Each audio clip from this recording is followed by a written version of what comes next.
Assalamualaikum warahmatullahi wabarakatuh.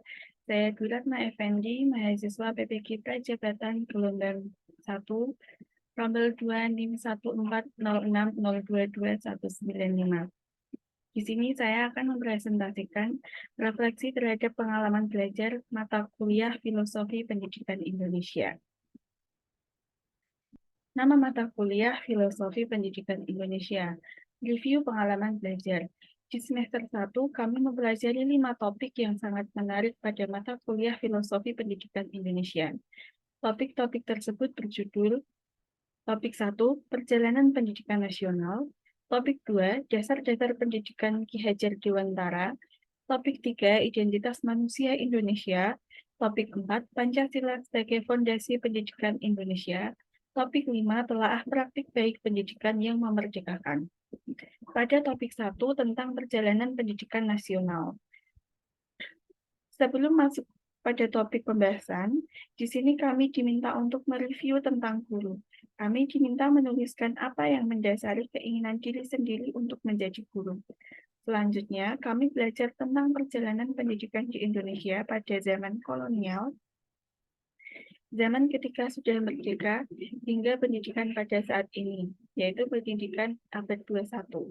Hakikat pendidikan menurut Ki Hajar Dewantara adalah memasukkan nilai-nilai budaya ke dalam diri anak, sehingga membentuk karakter pribadi yang baik. Tujuan pendidikan menurut Ki Hajar Dewantara adalah Trirahayu, yang artinya apapun yang diperbuat oleh seseorang hendaknya bermanfaat bagi dirinya sendiri, bermanfaat bagi bangsanya, dan bermanfaat bagi manusia pada umumnya. Adapun semboyan yang menjadi ciri khas pendidikan yaitu ing ngarsa sung tulodo, ing madya mangun karsa, dan tuturi handayani, yang berarti di depan memberi contoh, di tengah memberi motivasi atau semangat, dan di belakang memberikan dorongan. Topik 2 tentang dasar-dasar pendidikan Ki Hajar Dewantara. Pada topik ini, kami belajar untuk lebih mengenal secara mendalam pemikiran filosofi Ki Hajar Dewantara tentang pendidikan. KHD membedakan kata pendidikan dan pengajaran. Menurut KHD, pengajaran adalah proses pendidikan dalam memberi ilmu atau berfaedah untuk kecakapan kehidupan anak secara lahir dan batin. Pendidikan memberi tuntunan terhadap segala kekuatan kodrat yang dimiliki anak, agar ia mampu mencapai keselamatan dan kebahagiaan yang setinggi-tingginya, baik sebagai manusia maupun sebagai anggota masyarakat. Dijelaskan pada topik ini bahwa tujuan pendidikan adalah menuntut segala kodrat yang ada pada anak-anak, agar mereka dapat mencapai keselamatan dan kebahagiaan setinggi-tingginya, baik sebagai manusia maupun sebagai anggota masyarakat. KHD menjelaskan juga bahwa dasar pendidikan anak berhubungan dengan kodrat alam dan kodrat zaman.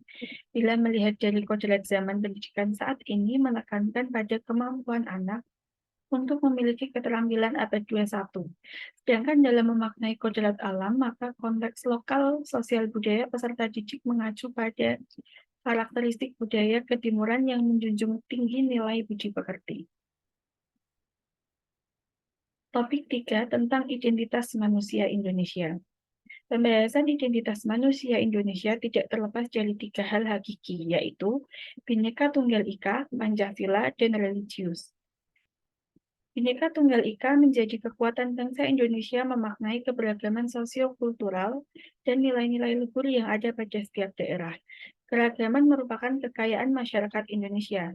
Keragaman itu adalah pengalaman hidup, budaya, bahasa, ras, suku, bahasa, kepercayaan, tradisi, dan berbagai ungkapan simbolik. Keberadaan manusia Indonesia sebagai bangsa yang akan merdeka membutuhkan fondasi filosofis sebagai penegas identitasnya. Fondasi itu ada dalam Pancasila. Pancasila berisi jiwa bangsa Indonesia, yang merupakan intisari merangkum nilai-nilai, jiwa, dan semangat menjunjung tinggi gotong royong. Hal ini juga ditegaskan oleh Ki Hajar Dewantara. Religiulitas merupakan salah satu aspek intisari berupa getar hati dan kualitas manusia yang mendorong bertumbuhnya sikap atau kecenderungan hidup yang bernilai. Religiusitas merupakan inti dan daya agama. Agama atau religion merupakan model kehidupan yang ditandai oleh ikatan atau keterhubungan praksis kehidupan doa ritual. Kemudian komunitas persaudaraan dan tindakan amal kasih. Dengan demikian, religiusitas dan agama merupakan dua dari model kehidupan yang menyatukan aspek jasmaniah dan rohaniah. Dalam konteks masyarakat Indonesia yang multibudaya, bahasa, agama, keyakinan, etnis, suku, dan kearifan lokal, pendidikan mempunyai peran penting dalam melestarikan keragaman, menjaga kesatuan, memelihara keharmonisan, dan mengembangkan kualitas keindonesiaan. Topik keempat, Pancasila sebagai fondasi pendidikan Indonesia. Nilai-nilai Pancasila merupakan entitas dan identitas bangsa Indonesia, serta profil pelajar Pancasila yang menguatkan konsep berpikir dalam mewujudkan pendidikan yang berpihak pada peserta didik dan memerdekakan murid dalam pendidikan abad ke-21. Pancasila disebut sebagai filsafat hidup berbangsa karena selain menjadi dasar negara, Pancasila juga memuat visi hidup berbangsa.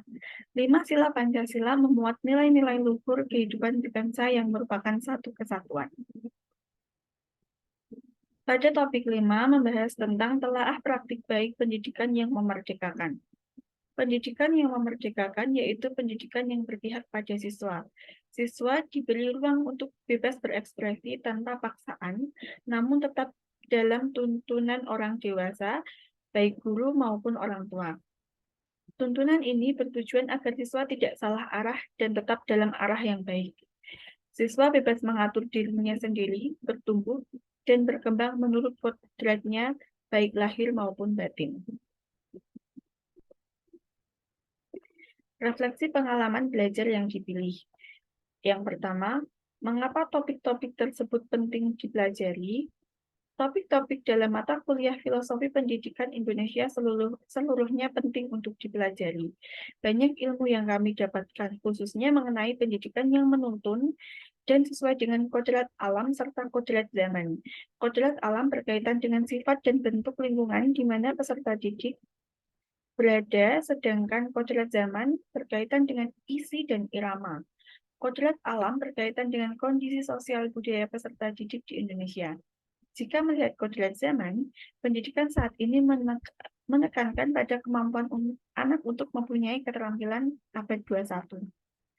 Selain itu juga terdapat sistem Among yang isinya terangkum dalam asas yang sangat terkenal, yaitu Eng Ngarso Sung Tulodo, Eng Matio Mangunkarso, dan Tuturi Handayani. Guru bisa menjadi pamong, mendidik anak didiknya dengan welas asih sesuai dengan pertumbuhan dan perkembangannya, sehingga menciptakan peserta didik dengan pribadi yang mandiri, disiplin, yang didapatkan melalui pengalaman dan pemahaman dalam belajar. Bagaimana saya mempelajari topik-topik yang ada pada mata kuliah tersebut? Saya mempelajari topik-topik tersebut melalui perkuliahan di kelas, diskusi, dan ketika mengerjakan LMS. Selain itu juga saya mencari di internet mengenai mata kuliah ini untuk menambah wawasan dan sebagai tambahan referensi. Pengalaman-pengalaman tersebut saya implementasikan ketika saya PPL di SD Negeri Purwoyoso 04. Ketika praktik mengajar terbimbing, saya mencoba untuk menerapkan pemikiran-pemikiran PHD sebagai aksi nyata dalam proses pembelajaran. Yang ketiga, apakah strategi yang diimplementasikan dalam mempelajari topik-topik tersebut penting bagi saya? Mengapa? Yang sangat penting yaitu melalui praktik mengajar terbimbing. Saya mencoba mengimplementasikan untuk proses pembelajaran yang menuntun, di mana siswa saya beri ruang untuk merdeka dalam memilih penugasan sesuai dengan minatnya. Sebagai contoh, ketika menjawab pertanyaan dalam LKPD, apakah ingin membuat laporan tertulis, poster, ataupun infografis. Pendidikan sesuai kodrat zaman tidak bisa dipisahkan dengan pendidikan abad 21, yang mana pendidikan berpusat pada siswa. Siswa diberi kebebasan untuk berdiskusi, bertanya, dan berpendapat, akan tetapi tetap dalam kodrat alam, yaitu dengan pendidikan yang santun, berbudi pekerti luhur, dan sesuai dengan tata krama Indonesia atau budaya ketimuran.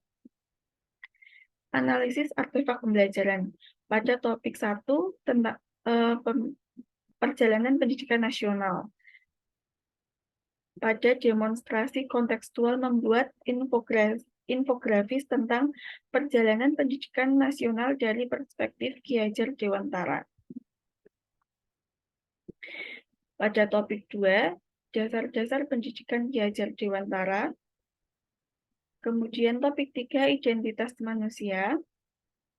Yang keempat, Pancasila sebagai fondasi pendidikan Indonesia. Topik 5, telah praktik baik pendidikan yang memerdekakan. Di mana tugas-tugas yang kami buat selain di-upload pada LMS, kami upload juga pada Google Drive. Kemudian, pembelajaran bermakna atau good practice. Makna yang saya peroleh setelah mempelajari mata kuliah filosofi pendidikan yaitu saya dapat mengerti dan memahami perjalanan pendidikan Indonesia.